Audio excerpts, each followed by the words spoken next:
नमस्कार दोस्तों, स्वागत है आपका एग्जाम गोल में। यूपी सब इंस्पेक्टर के जो फॉर्म है वो निकल चुके हैं 1 अप्रैल से। और आपको पता है इसमें संविधान का अहम रोल आता है। वो वैसे तो सभी का रोल आता है, लेकिन संविधान इसमें ज्यादातर पूछा जाता है जीके जीएस में। तो शुरू करते हैं हम। इसके लिए मल्टीपल चॉइस क्वेश्चन की एक सीरीज लेकर आया हूँ, जो पूरे संविधान कि जितने भी क्वेश्चन आ सकते हैं या पुराने एग्जाम्स वगैरह में आए हुए हैं, तो आज हम उन सारे क्वेश्चन को इस वीडियो में कवर करेंगे। तो शुरू करते हैं आज का हमारा पहला क्वेश्चन। सबसे पहले हमारा क्वेश्चन 1, जो कि है निम्नलिखित में से किस क्षेत्र में वर्ष 1813 के चार्टर एक्ट में भारत में अंग्रेजी नीति में मौलिक परिवर्तन आया? ऑप्शन ए कृषि, शिक्षा, जन स्वास्थ्य या तकनीकी शिक्षा। इसका जो सही आंसर होगा, 1813 में जो एक चार्टर एक्ट आया था उसमें शिक्षा पर ध्यान दिया गया था। शिक्षा पर ध्यान पहली बार दिया गया था। वो इस तरह से, ये 1813 में जो चार्टर एक्ट आया था, ये पहली बार भारतीयों की शिक्षा पर खर्च के लिए प्रतिवर्ष 1 लाख रुपए की व्यवस्था की गई थी। इस एक्ट से शिक्षा के क्षेत्र में मौलिक परिवर्तन आया था। सही आंसर होगा हमारा ऑप्शन नंबर बी, हमारा राइट आंसर हो जाएगा। अब देखते हैं हम अपना नेक्स्ट क्वेश्चन। क्वेश्चन नंबर 2 है हमारा, यूनाइटेड किंगडम की संसद के कौन से अधिनियम के बारे में कहा जाता है कि वो भारत में उदार तानाशाही और जिम्मेदार सरकार की उत्पत्ति के अंत को दर्शाता है? सही आंसर होगा इसका हमारा भारत सरकार अधिनियम 1919। रोलेट एक्ट के नाम से ये अधिनियम आया था, जो काला कानून कहा गया था। इसी को ये उदार तानाशाही और जिम्मेदार सरकार की उत्पत्ति के अंत को दर्शाता है। ये यूनाइटेड किंगडम की संसद में कहा गया था। ऑप्शन नंबर सी हमारा राइट आंसर हो जाएगा। अब बढ़ते हैं हम अपने नेक्स्ट क्वेश्चन की तरफ। नेक्स्ट हमारा क्वेश्चन नंबर 3 है हमारा, डैश डैश डैश ने पहली बार विधायिका में द्विसदनीय व्यवस्था लागू की थी? यूपीएसआई 2017 में ये आया हुआ है क्वेश्चन हमारा। राइट आंसर होगा इसका हमारा भारत सरकार अधिनियम ने पहली बार विधायिका में द्विसदनीय व्यवस्था लागू की। सही आंसर हमारा ऑप्शन नंबर ए हो जाएगा। इस सीरीज से जो फायदा आपको होगा, क्योंकि आपने जो किसी भी कोचिंग में आपने कोचिंग ली है या फिर आपने खुद से अभी पढ़ा है, तो अब आपका ये रिवीजन हो जाएगा। इस तरह से मल्टीपल चॉइस क्वेश्चन की सीरीज से आपका ये रिवीजन हो जाएगा। जो आपको आता है वो आप खुद से लगाइए, और जो नहीं आता है वो आप इसमें ध्यान से देखिए। तो क्वेश्चन नंबर 4 है हमारा, डैश डैश ने पहली बार देश में प्रत्यक्ष चुनाव की शुरुआत की। इसके द्वारा कुछ सीमित लोगों को उनकी संपत्ति, कर अथवा शिक्षा के आधार पर मताधिकार दिया गया। तो हमारे ऑप्शन में हमारे ए बी सी डी। सही आंसर हमें बताना है। राइट आंसर होगा भारत सरकार अधिनियम 1919। इसी में भारत में पहली बार देश में प्रत्यक्ष चुनाव की शुरुआत की गई थी। ऑप्शन नंबर डी हमारा सही आंसर हो जाएगा। अब बढ़ते हैं हम अपने नेक्स्ट क्वेश्चन की तरफ। क्वेश्चन नंबर 5 है हमारा, भारतीय संविधान लागू होने से पहले भारत का प्रशासन मूल रूप से किस दस्तावेज के अनुसार होता था? सही आंसर बताना है। जब भारतीय संविधान लागू हुआ था, लेकिन उससे पहले भारत पर सरकार शासन कैसे करती थी, किस दस्तावेज के अनुसार होता था? सही आंसर, ये बहुत कॉमन क्वेश्चन है और बहुत अधिक बार आ चुका है ये। राइट आंसर हमारा डी हो जाएगा, भारत सरकार अधिनियम 1935। इसके अनुसार ये संविधान लागू होने से पहले भारत सरकार चलाई जा रही थी। अब आपको ये एक बात और बता दूं, ये जो भारत का जो संविधान है, ये अलग अलग देशों से लिया गया है, और अधिकतर सबसे ज्यादा पार्ट जो है इस हमारे भारतीय संविधान में, वो भारत सरकार अधिनियम 1935 से ही उठाए गए। या तो सीधे तौर से इनको कॉपी कर लिया गया है, या फिर थोड़े बहुत बदलाव के साथ इसमें अपने भारतीय संविधान में इसको रख दिया गया है। क्वेश्चन नंबर 5 का हमारा डी ऑप्शन सही हो जाएगा। अब आते हैं अपने क्वेश्चन नंबर 6 की तरफ। 6 है हमारा, संविधान सभा में किस देशी रियासत के प्रतिनिधि ने भाग नहीं लिया था? तो सबसे पहले राइट आंसर बता दूं आपको। राइट आंसर होगा हमारा ये हैदराबाद। हैदराबाद की देशी रियासत ने संविधान सभा में भाग नहीं लिया था। संविधान सभा के कुल सदस्यों की संख्या तो थी 389, जो निर्धारित की गई थी, जिसमें से ब्रिटिश भारत प्रांत से 269 तथा देशी रियासतों से 93 सदस्य आने थे। 93 प्रतिनिधि शामिल होने थे। लेकिन हैदराबाद एक ऐसी देशी रियासत थी जिसने संविधान सभा में भाग नहीं लिया था। ऑप्शन नंबर बी हमारा राइट आंसर हो जाएगा। और हैदराबाद ही वह देशी रियासत है जिसको सरदार वल्लभ भाई पटेल जी ने सेना का सहारा लेकर अपने भारत देश में मिलाया था। ये देशी रियासत यही है हैदराबाद। अब बढ़ते हैं हम अपने नेक्स्ट क्वेश्चन की तरफ। क्वेश्चन नंबर 7 है हमारा, भारतीय संविधान का निर्माण किस सभा द्वारा किया गया है? यूपीएसआई रैंकर 2011 की भर्ती में आ चुका है क्वेश्चन। सही आंसर होगा भारतीय संविधान सभा का निर्माण संविधान सभा के द्वारा किया गया था। लोकसभा ये गलत, राज्यसभा ये गलत, राइट आंसर होगा ऑप्शन नंबर 20, संविधान सभा के द्वारा किया गया ना। बढ़ते हैं नेक्स्ट की तरफ। नेक्स्ट है हमारा क्वेश्चन नंबर 8। 9 दिसंबर 1946 को नई दिल्ली में संविधान सभा की पहली बैठक संविधान सभा गृह में हुई, जिसे अब कहा जाता है, जहां पर यानी कि संविधान सभा की पहली बैठक हुई थी, संविधान सभा गृह में हुई थी ये बैठक, लेकिन अब उसको क्या कहा जाता है? सही आंसर होगा हमारा संसद भवन का केंद्रीय कक्ष। उसको फिलहाल में जो बोला जाता है वो बोला जाता है संसद भवन का केंद्रीय कक्ष। ऑप्शन नंबर ए हमारा सही आंसर हो जाएगा। अब बढ़ते हैं 9 की तरफ। 9 है हमारा, भारत का संविधान संविधान सभा द्वारा प्रारूपित किया गया था और 16 मई 1946 को कैबिनेट मिशन प्लान के अंतर्गत इसे कार्यान्वित किया गया। संविधान सभा के सदस्यों का चयन प्रादेशिक असेंबलियों द्वारा आनुपातिक प्रतिनिधित्व प्रणाली के एकल हस्तांतरणीय मत द्वारा किया गया था। उस समय संविधान सभा के सदस्यों की कुल संख्या कितनी थी? सही आंसर मैंने बता चुका हूं पहले क्वेश्चन में, राइट आंसर होगा इसका 389। ऑप्शन नंबर बी हमारा सही आंसर हो जाएगा। टोटल 389 निर्धारित किए गए थे, जिनमें से 93 सदस्य देशी रियासत थे। अब बढ़ते हैं नेक्स्ट की तरफ। नेक्स्ट हमारा क्वेश्चन नंबर 10 है हमारा, संविधान सभा का अंतिम सत्र कब आयोजित किया गया था? सही आंसर होगा हमारा 24 जनवरी 1950 को संविधान सभा का अंतिम सत्र आयोजित किया गया था। संविधान लागू कब किया गया था? वो किया गया था 26 जनवरी 1950 को। इसका राइट आंसर होगा इस क्वेश्चन का 24 जनवरी 1950। अब बढ़ते हैं हम अपने नेक्स्ट क्वेश्चन की तरफ। नेक्स्ट क्वेश्चन है हमारा क्वेश्चन नंबर 11। भारतीय संविधान को किस दिन अंगीकृत, अधिनियमित और आत्मसमर्पित किया गया? सही आंसर होगा ऑप्शन नंबर बी, मिति मार्गशीर्ष शुक्ल सप्तमी संवत 2006 विक्रमी। इस दिन ये भारतीय संविधान को अंगीकृत किया गया था। और अगर डेट की बात करें हम तो 26 जनवरी 1950 को ये लागू कर दिया गया था। ऑप्शन नंबर 11 का हमारा ये ऑप्शन बी राइट आंसर होगा क्वेश्चन नंबर 11 का। क्वेश्चन नंबर 12 है हमारा, 24 जनवरी 1950 को संविधान सभा के 284 सदस्यों ने हस्तलिखित संविधान पर हस्ताक्षर किए, जिसमें कितनी महिलाएं शामिल थी? सही आंसर होगा 15 महिलाएं।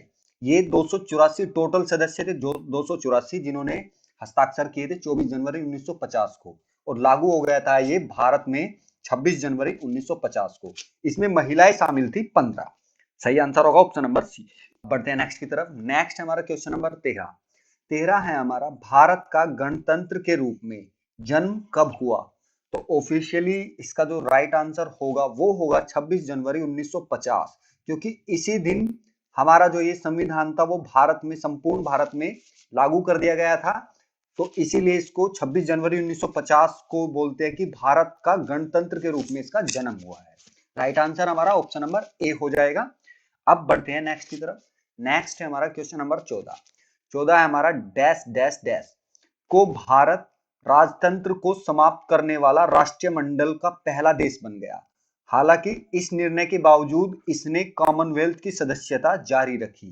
कब, यानी कि ये चीजें कब हुई थी? तो राइट आंसर होगा 26 जनवरी 1950।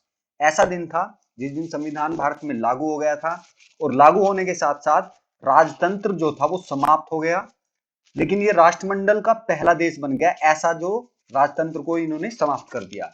इस निर्णय के बावजूद इसने कॉमनवेल्थ की सदस्यता जारी रखी। 26 जनवरी 1950 हमारा सही आंसर हो जाएगा। अब बढ़ते हैं नेक्स्ट की तरफ। नेक्स्ट है हमारा क्वेश्चन नंबर 15 है हमारा, भारत का संविधान लागू होने के समय इसमें कितने अनुच्छेद व अनुसूचियां थी? तो जिस टाइम पर हमारा भारत का संविधान लागू किया गया था उस टाइम पर 395 अनुच्छेद व 8 अनुसूचियां थी और 22 भाग थे। वर्तमान में कितने हैं? वर्तमान में 395 अनुच्छेद है। अनुसूचियों की संख्या बढ़ चुकी है, जो कि 8 से बढ़कर 12 हो गई है और भाग 22 ही है। सही आंसर हमारा ऑप्शन नंबर डी हो जाएगा। अब बढ़ते हैं नेक्स्ट की तरफ। नेक्स्ट है हमारा, अच्छा एक बात और बता दूं इसमें, ये जो अनुच्छेद है 395, वैसे तो अभी भी 395 है, लेकिन इनकी अगर गिनती की जाए तो ये 395 से बढ़ चुके हैं। इनकी गिनती है अब 463 अनुच्छेद हो चुके हैं अब, और भाग 22 से बढ़कर ये 25 भाग बन चुके हैं। लेकिन गणना के अनुसार अगर हमारे एग्जाम में आता है तो हमें यही बताना है 395 अनुच्छेद है, 12 अनुसूचियां हैं और 22 भाग है। जिस टाइम संविधान लागू हुआ था उस टाइम पर 395 अनुच्छेद, 8 अनुसूचियां थी और 22 भाग थे। सही आंसर हमारा ऑप्शन नंबर डी हो जाएगा। अब बढ़ते हैं नेक्स्ट की तरफ। नेक्स्ट है हमारा क्वेश्चन नंबर 16। 16 है हमारा, भारत के संविधान की मूल हस्तलिखित कॉपी कहां पर रखी गई है? जो हाथों से लिखा गया था हमारा संविधान, और लिखा किसने था वो हम आगे के क्वेश्चन में कवर करेंगे उस चीज को, लेकिन जो हस्तलिखित कॉपी है वो अभी भारत की कहां पर रखी गई है? ऑप्शन नंबर सी हमारा राइट आंसर होगा, संसद की लाइब्रेरी। संसद की लाइब्रेरी में मूल हस्तलिखित कॉपी रखी गई है। सही आंसर हमारा ऑप्शन नंबर सी हो जाएगा। अब बढ़ते हैं नेक्स्ट की तरफ। 17 17 है हमारा, भारत का मूल रूप संविधान डैश डैश डैश द्वारा हाथों से लिखा गया था। सही आंसर होगा प्रेम बिहारी नारायण रायजादा। इनकी राइटिंग बड़ी ही स्वच्छ थी, यानी कि साफ, बिल्कुल अच्छी राइटिंग थी, इसलिए इन्होंने अपने हाथों से लिखा था। प्रेम बिहारी नारायण रायजादा ने अपने ये संविधान अपने हाथों से लिखा था। Option number option number C हमारा सही आंसर हो जाएगा। अब बढ़ते हैं नेक्स्ट की तरफ। नेक्स्ट है हमारा क्वेश्चन नंबर 18। 18 में है हमारा, मूल हस्तलिखित भारतीय संविधान के प्रत्येक पृष्ठ को कलाकारों द्वारा निखारा और सजाया गया था। किसके द्वारा सजाया गया था? लिखा तो ये प्रेम बिहारी नारायण रायजादा ने था, सजाया किसके द्वारा था? शांति निकेतन के लोगों के द्वारा, जो वहां पर जो कलाकार थे उनके द्वारा इसको निखारा और सजाया गया था, Shanti Niketan. Option number D हमारा राइट आंसर होगा। अब बढ़ते हैं नेक्स्ट की तरफ। नेक्स्ट है हमारा क्वेश्चन नंबर 19। 19 है हमारा, ग्रेनविल ऑस्टिन द्वारा गढ़ा गया एक शब्द जिसका अर्थ है एक ऐसी व्यवस्था जो मजबूत केंद्रीय सरकार को जन्म देती है, लेकिन इसका मतलब यह नहीं है कि इससे प्रदेशों की सरकारें जो केंद्रीय नीतियों का कार्यान्वयन करती है कमजोर पड़ जाती है। उदाहरण स्वरूप भारत। तो इस डैश डैश डैश की जगह पे क्या आना है? यहाँ पे आना है सहकारी संघवाद। ये सहकारी संघवाद ग्रेनविल ऑस्टिन द्वारा गढ़ा गया एक शब्द है जिसका अर्थ एक ऐसी व्यवस्था जो मजबूत केंद्रीय सरकार को जन्म देती है। ऑप्शन नंबर ए हमारा सही आंसर हो जाएगा। अब बढ़ते हैं हम अपने नेक्स्ट की तरफ। नेक्स्ट है हमारा क्वेश्चन नंबर 20। 20 में हमारा क्या है, भारत की संविधान सभा को संघ शक्ति समिति के अध्यक्ष कौन थे? सही आंसर बताना है। जवाहरलाल नेहरू हमारे संविधान सभा की संघ समिति के अध्यक्ष थे। Right answer option number D हो जाएगा। अब बढ़ते हैं नेक्स्ट की तरफ। Question number 21। 21 में क्या है हमारा, भारतीय संविधान में कानून बनाने की निर्धारित प्रक्रिया काफी हद तक किसके संविधान द्वारा प्रभावित है? सही आंसर जो बताना है, राइट आंसर होगा हमारा जापान। ये याद रखना है, जापान के संविधान से प्रभावित है। भारतीय संविधान में कानून बनाने की निर्धारित प्रक्रिया काफी हद तक जापान के संविधान से प्रभावित है। यूपी कांस्टेबल 2018 में ये क्वेश्चन आ चुका है। बढ़ते हैं नेक्स्ट की तरफ। नेक्स्ट है हमारा क्वेश्चन नंबर 22। 22 में हमारा, भारत के संविधान को कौन से भाग रूस से लिए गए हैं? पंचवर्षीय योजना, मौलिक अधिकार या मौलिक दायित्व? सही आंसर होगा हमारा पंचवर्षीय योजना, ये रूस से ली गई है, और ये मौलिक दायित्व ये रूस से लिए गए हैं, जबकि मौलिक अधिकार अमेरिका से लिए गए हैं। तो राइट आंसर हमारा ऑप्शन नंबर ए हो जाएगा, पी और आर। ये रूस से लिए गए दोनों, पंचवर्षीय योजना भी और ये हमारे मौलिक दायित्व यानी कि मौलिक कर्तव्य है, रूस से लिए गए। सही आंसर ए हो जाएगा। बढ़ते हैं नेक्स्ट की तरफ। नेक्स्ट है हमारा क्वेश्चन नंबर 23। 23 में हमारा, भारतीय संविधान में इस समय कितनी अनुसूचियां है? बताया था मैंने आपको, पहले ये 8 अनुसूचियां थी, लेकिन अब ये बढ़कर हो चुकी है 12। ऑप्शन नंबर सी सही आंसर होगा। अब बढ़ते हैं नेक्स्ट की तरफ। नेक्स्ट है हमारा क्वेश्चन नंबर 24। 24 है हमारा, राज्य और केंद्र शासित प्रदेशों की सूची भारत के संविधान की किस अनुसूची में उल्लेखित है? सही आंसर होगा, ये वैसे तो कॉमन है, यूपीएसआई 2017 में आ चुका है। ये 12 अनुसूचियां हैं, इनको आप एक बार याद कर लीजिए।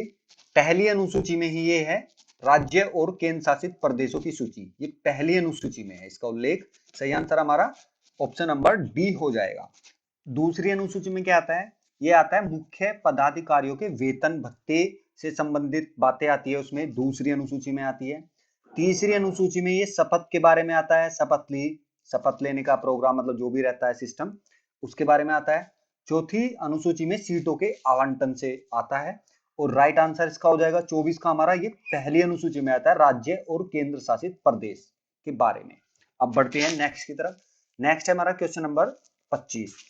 25 है हमारा, भारत और बांग्लादेश के बीच भूमि सीमा समझौते एलबीए पर हस्ताक्षर होने के बाद बांग्लादेश के साथ कुछ विशेष अंतः क्षेत्रों की अदला बदली करने तथा अंतः क्षेत्रों के निवासियों को नागरिकता देने के लिए संविधान की किस अनुसूची में, अब बात है तो ये क्वेश्चन काफी लंबा है, लास्ट में ये पूछा है कि संविधान की किस अनुसूची में संशोधन होगा।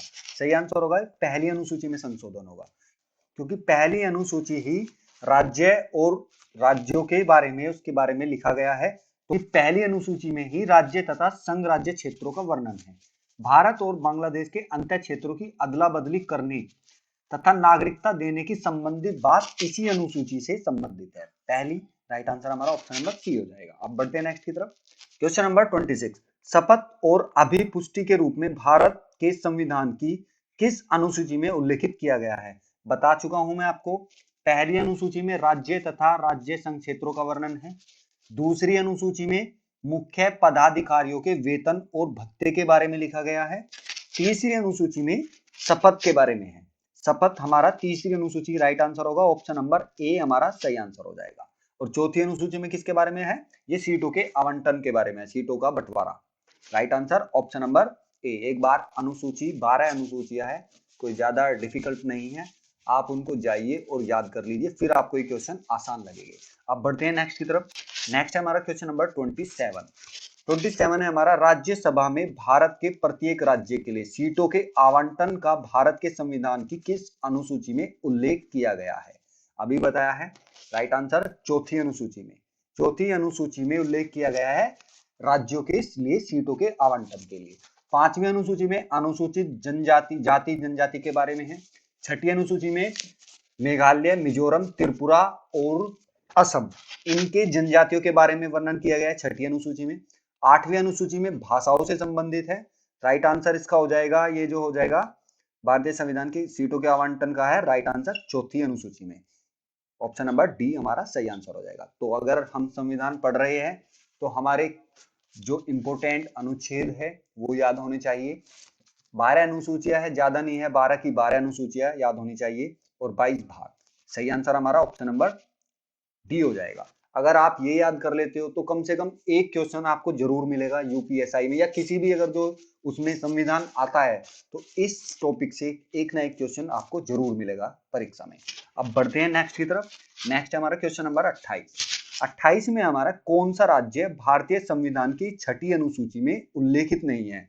अब छठी अनुसूची में कौन सा उल्लेखित नहीं है? असम उल्लेखित है, मिजोरम भी उल्लेखित है, त्रिपुरा भी है, और चौथा राज्य है और मेघालय, यानी कि नागालैंड उसमें उल्लेखित नहीं है छठी अनुसूची में। ऑप्शन नंबर ए हमारा राइट आंसर होगा।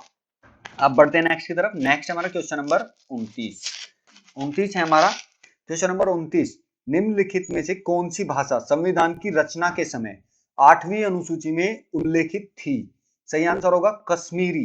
ये जो कश्मीरी भाषा है, एक तो पहले बता दूं, भाषा 8वीं अनुसूची में वर्णन किया गया है उसका, और उस टाइम पर, जिस टाइम पर ये 8वीं अनुसूची में भाषा थी कश्मीरी, ये कश्मीरी उसमें पहले से ही उल्लेखित थी, जो कि बाकी ये जो भाषा है बोडो, कोंकणी और सिंधी, जैसे जैसे टाइम बीतता गया संविधान में चेंज होते गए, यानी कि संविधान संशोधन जिनको बोला जाता है, उनमें बाद में इन भाषाओं को जोड़ा गया है, बोडो, कोंकणी, सिंधी और भी अन्य भाषाएं है, लेकिन कश्मीरी भाषा ये इसमें पहले से ही थी।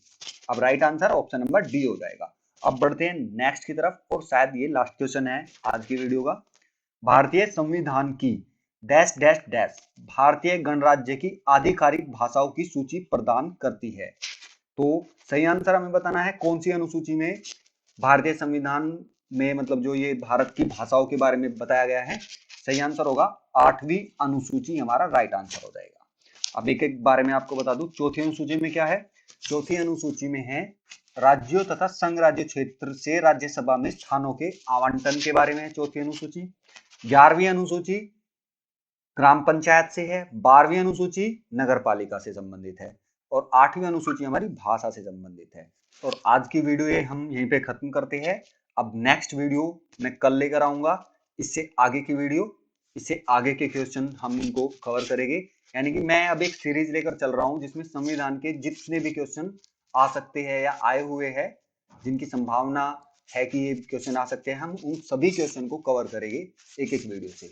उनमें हर एक वीडियो मेरे में 30 क्वेश्चन हो गए या ज्यादा ऊपर नीचे होते रहेंगे वो तो क्वेश्चन, वो तो तब देख लेंगे। तो आज की वीडियो यहीं पे खत्म करता हूं मैं। वीडियो आपको अगर अच्छी लगी हो, हेल्पफुल लगी हो, तो प्लीज वीडियो को लाइक कीजिए और चैनल को सब्सक्राइब कीजिए। Thank you.